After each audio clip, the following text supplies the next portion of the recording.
नमस्कार। आप सभी रसिक जनों, सुधी जनों का हमारे इस कार्यक्रम नृत्यावली एक अन्वेषण में हार्दिक स्वागत। Have a nice musical and intellectual welcome to all of you the dignities and listeners. A vision through life, यही है हमारा अपना शीर्षक, नृत्यावली एक अन्वेषण। नृत्यावली का यह कार्यक्रम केवल एक कार्यक्रम या विचार संदर्भ की बातचीत नहीं, एक हमारा अपना सांगीतिक सफ़र है, हमारी अपनी साझी यात्रा है, जिसमें आप और हम एक साथ चलते हैं उस वैचारिक प्रक्रिया की ओर जिसका नाम हमने दिया है नृत्यावली एक अन्वेषण। नृत्यावली एक अन्वेषण विचार के साथ साथ एक वैचारिक प्रयास है, एक वैचारिक यात्रा है जो हमें जोड़ता है अपने जीवन की जड़ों की ओर, और जीवन जो हमें गुण पगार करता है, गुणों से सिंचित करता है, हमारे अपने व्यवहारिक जीवन में, सामाजिक जीवन में, सांस्कृतिक जीवन में, आध्यात्मिक और मानसिक जीवन में भी। इस मानसिक विचार की यात्रा में स्वजात जन्य, स्वाभाविक रूप से उपजते हुए विचारों के साथ उनकी शंकाएं और उसी का ही समाधान लेकर के आज हम आपके समक्ष प्रस्तुत हैं। शंकाएं होना स्वाभाविक है, लेकिन अस्वाभाविक तब होता है जब उन शंकाओं का समाधान हम बहुत ही अमानवीय रूप से करते हैं या करते किसी के प्रति पूर्वाग्रह करके। उन्हीं पूर्वाग्रहों से बचने हेतु आज का यह कार्यक्रम नृत्यावली एक अन्वेषण आप सभी के समक्ष प्रस्तुत है। तो चलिए हम और आप साझे तौर पर इस यात्रा की शुरुआत करते हैं अपने कला विचार के साथ, जो केवल एक विचार नहीं, एक दर्शन भी है, एक दृष्टि भी और एक अन्वेषण भी। नृत्यावली एक अन्वेषण। चलते हैं आज की शंका की समाधान की ओर।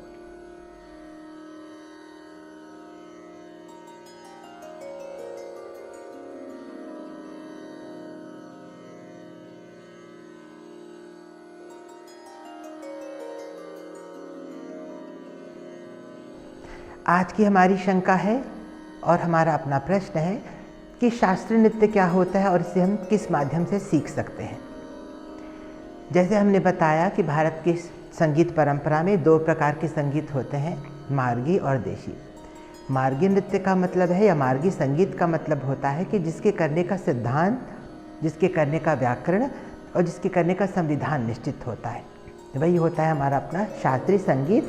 और इसी संगीत में हमारी अपने नृत्य की परंपरा भी जुड़ी हुई है। भारत का शास्त्रीय नृत्य दो मुख्य शास्त्रों पर आधारित है, जिसका प्रतिपादन मूल रूप से आचार्य भरत मुनि ने किया। तत्पश्चात नंदिकेश्वर और शारंगदेव ने भी इस संगीत परंपरा में अपने अपने हस्ताक्षर किए। समयानुसार जैसे जैसे मानव सभ्यता विकसित होती गई, उसी के अनुसार ही संगीत और नृत्य की परंपरा में भी साहित्यों का आकलन होता गया और साहित्यों का समावेश भी होता गया। शास्त्रीय नृत्य केवल एक नृत्य नहीं, एक दर्शन है, एक जीवन जीने का व्यवहार है। भक्ति मार्ग की परंपरा में अंगों का संचालन का अपना एक विशेष स्थान रखता है, और शास्त्रीय नृत्य उसी दृष्टिकोण से हमारे अपने भारतीय समाज की संस्कृति के गठन में, उसके उद्भव और विकास में भी अपना बहुत स्थान रखता है। अगर आप इतिहास की ओर देखें तो ऐतिहासिक दृष्टिकोणों से भी भारत में भक्ति काल में लोगों में, जनमानस में भक्ति रस का प्रसार करने के लिए संगीत को एक महत्वपूर्ण माध्यम बनाया गया।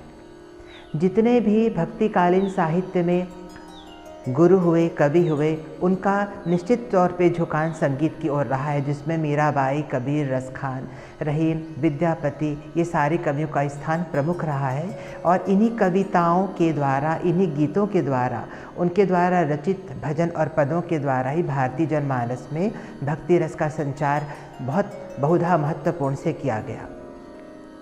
शास्त्रीय नृत्य सीखने के लिए सर्वप्रथम आपको अनुशासित होना पड़ेगा। आपको अपने जीवन का उद्देश्य निश्चित करना होगा कि क्या आप यह नृत्य केवल मनोरंजन के लिए सीखना चाहते हैं, टाइम पास के लिए सीखना चाहते हैं, या इस विधा को अपना करके आप अपनी सामाजिक व्यक्तित्व की परिभाषा में या उस दृष्टिकोण से भी अपने आप को स्थापित करना चाहते हैं। बहुधा तौर पे यह शंका होती है कि जो शास्त्रीय नृत्य के कलाकार होते हैं वो पढ़े लिखे नहीं होते। ये बहुत पुराने समय की और बहुत पुरानी सोच की बात है, क्योंकि अगर आज से आप 50 साल पहले की भी बात करें तो शिक्षा का प्रसार उस तरीके से नहीं था जैसा आजकल के समसामयिक समय में है। शिक्षा की परिभाषा, शिक्षा का एक आवरण समयानुसार बहुत बदल गया है। आजकल की शिक्षा का मतलब है IIT, medical science, CA, CS और भी ना जाने क्या क्या। लेकिन पहले शिक्षित होने का मतलब होता था व्यक्ति में संस्कार और आत्मिक गुणों का विकास, जो आजकल की शिक्षा प्रणाली में शायद कहीं लुप्त है। कला की शिक्षा हो या विषय की शिक्षा हो, व्यक्ति को शिक्षित होना आवश्यक है। विषय की शिक्षा के साथ यदि हम कला की शिक्षा अपनाते हैं तो मानवीय गुणों के आधार पर व्यवहारिक और संवेदनात्मक स्तर पर भी हमारा स्तर बहुत आगे बढ़ता है। तो ये आपके अपने उद्देश्य पर निर्भर करता है कि आप शास्त्रीय नृत्य क्यों सीखना चाहते हैं। यदि आपको शास्त्रीय नृत्य की शिक्षा लेनी है तो सर्वप्रथम आप अपनी जीवन शैली में परिवर्तन लाइए, आप अपनी सोच में परिवर्तन लाइए। शास्त्रीय नृत्य सीखने के लिए सर्वप्रथम आपको साहित्य से जुड़ना होगा। आपकी अपनी विषय अनुरूप जो संगति होती है, just like your friend circle, या आपका अपना पारिवारिक वातावरण है, वो भी संगीतमय होना चाहिए। संगीत का तात्पर्य आप केवल म्यूज़िक से ना लें। संगीत में 3 अक्षर हैं, संगीता।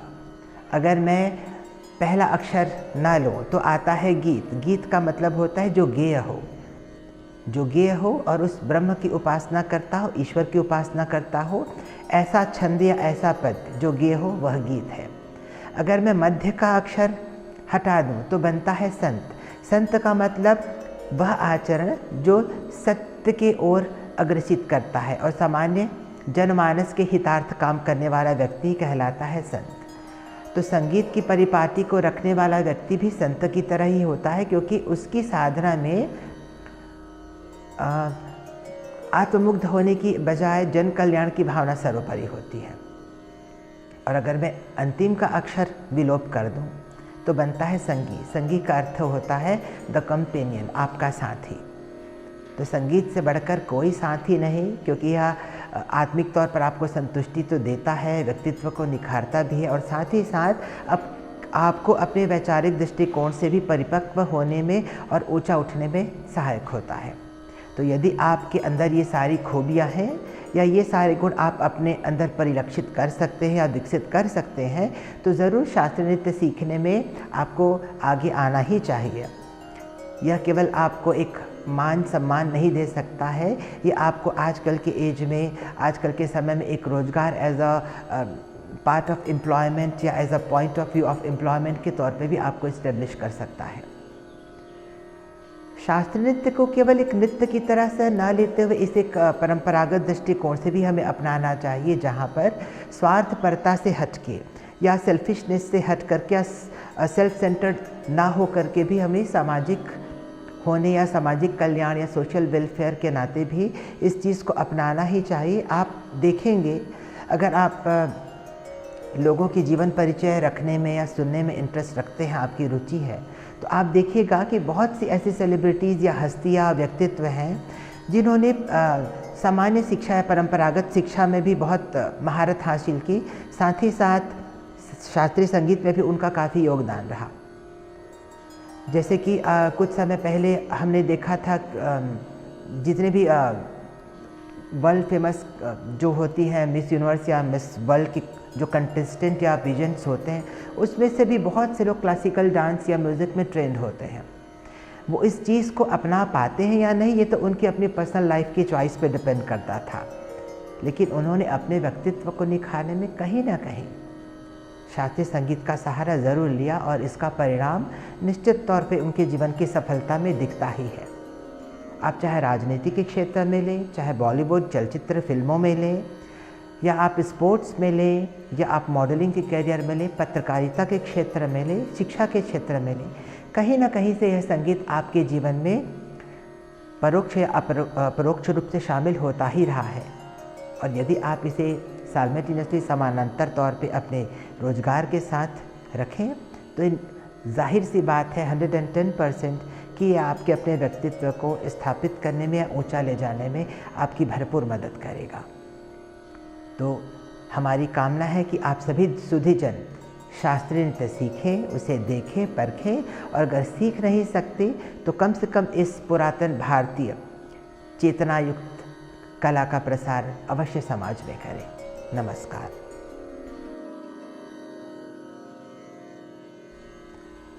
यह था इस प्रश्न का समाधान। आशा है आप अपनी शंका के समाधान से संतुष्ट होंगे। संतुष्टि केवल समाधान से नहीं होनी चाहिए, समाधान के साथ साथ हमारी अपनी वैचारिक प्रक्रिया का क्रम निरंतर जारी होना चाहिए, क्योंकि जब तक हम विचार नहीं करेंगे तब तक शंकाएं नहीं होंगी और जब तक शंकाएं नहीं होंगी उनकी समाधान की निश्चिति भी नहीं हो पाएगी। तो आइए हमारे साथ बने रहिएगा, क्योंकि यह कार्यक्रम नृत्यावली एक अन्वेषण, एक वैचारिक प्रयास है, एक साझा सफ़र है, एक सांगीतिक यात्रा है आपकी और हमारी, जो निश्चित करती एक दिशा दशा हमारे अपने भारतीय शास्त्रीय नृत्य संगीत की परंपरा का। नमस्कार।